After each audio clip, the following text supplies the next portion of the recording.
We're here at the Royal Care venue as it marks its 6th anniversary, not just as an events destination, but as a growing catalyst for business innovation and entrepreneurship.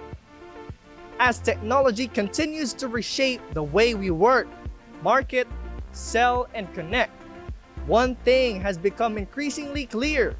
Artificial intelligence and social media are no longer tools reserved for large corporations. Today, they're empowering startups, entrepreneurs, and MSMEs to compete, grow, and thrive in an increasingly digital world. And to celebrate its 6th year, the Royal Care venue launches the Royal Care Business Hub, a platform that aims to bring together business leaders, aspiring entrepreneurs to exchange ideas, discover opportunities, and navigate the future of business in the age of AI. Let's find out more on how AI and social media are transforming the business landscape and why they are leveling the playing field for everyone. Actually, AI kasi, it accelerates the growth of business as long as you handle it responsibly. It's important na it should be balanced. It should be human and AI, not human versus AI. Isa sa nagiging concern ng mga tao right now na parang, bakit itong production na to full AI yung ginawa nila? So, ang daming concerns na ganun. Kasi and at the same time, yung environmental factors niya pa, di ba? So, kaya ako, I always say nga, use AI responsibly for your social media and incorporate pa rin yung touch of human, especially kapag nag-e-edit ka ng mga contents. Not just kung ano yung generate mong image, nilagyan mo lang ng name or ng business name mo, pinost mo na.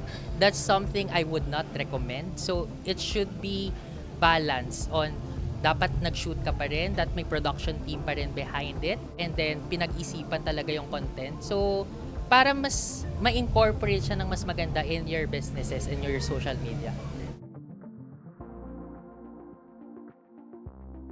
So today, 6th anniversary na po ng aming establishment, which is the Royal Care Venue and also TIC Medine. Iibahin namin yung approach namin sa mga clients and customers namin. Gagawin naming co-working space ang aming buong venue. So lahat ng areas pwedeng gamitin ng mga customers and clients for their co-working needs. So yun po. Basically, parang magiging business hub din siya. Bawat business na papasok dito, mga companies, organizations, magkakaroon sila ng chance para ma-promote yung kanilang mga businesses and also network with other business or companies na maaaring magdulot ng partnership din po in the long run. So mag-offer po kami ng mga packages. So hindi siya tulad ng dati na pag may event, ito yung package nyo. So bibigyan namin kayo ng special package, no? And also, different service din po yung magiging approach namin since co-working space yung i-avail nyo. Hindi lamang siya basta event. We'll also serve our dishes po sa mga nag-work dito and also our famous kaping barako po. Yan. Iniisip po namin na magkaroon ng membership program dito sa aming events place kung saan pwede nilang gamitin anytime yung venue.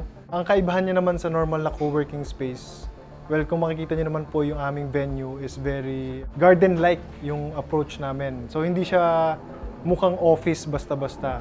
While working, ma-enjoy po nila yung ambience and at the same time yung mga delicacies namin dito po sa restaurant namin.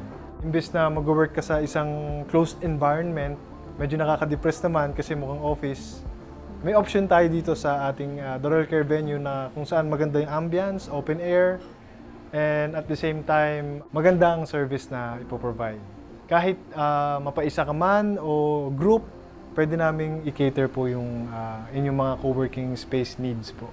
Almost 1,900 square meters yung area. So, total parang nasa sabihin nating 10 areas po yung mapagpipilian nila. Depende po sa size or yun po. Kung mag-isa ka, pwedeng isang table lang. And at the same time, mabibigyan namin kayo ng free access sa Wi-Fi and also yung mga kailangan pa po sa pag-work nila. Sa concept naman ng Business Hub, well, we're inviting everyone, also our existing partners and yung mga suki namin na talagang bumabalik-balik sa Tik Medine or the Royal Care Venue. Magkaka-chance po sila na ma-promote ang kanilang mga businesses, mga products, and at the same time, ma-build yung kanilang network dito po sa aming area. So, ini-invite ko po kayong lahat na pumunta po dito sa The Royal Care Venue and Tik Medine para ma-check niyo po ang aming mga venue, mga areas po namin, and also matikman ang aming mga specialties dito po na galing pa pong Batangas ang karamihan ng mga pagkain namin. Siyempre, yung ano po, Loming Batangas, mga veggie okoy, also yung bulalo. Yan, yung dinadayo pa natin sa Batangas, nandito lang naman siya sa Quezon City. From artificial intelligence and digital transformation to the power of social media, today's discussions have shown that innovation is no longer exclusive to a few. The tools that once seemed out of reach are now accessible to entrepreneurs, startups, and businesses of every size. In a rapidly changing business landscape, those who continue to learn, adapt, and embrace innovation will be best positioned for growth. And as we've learned today, AI and social media are not simply changing the rules of business, they are creating new opportunities for everyone willing to evolve.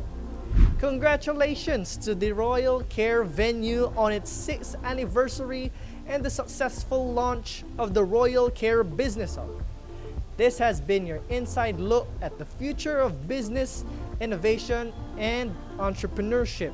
I am Marco Ramos for Open for Business. Mga Kanet 25, this is Cesar Vallejos of Open for Business. For more updates, just click the subscribe button and follow us on Net25 social media pages at Net25 TV and at Net25 Entertainment Facebook pages.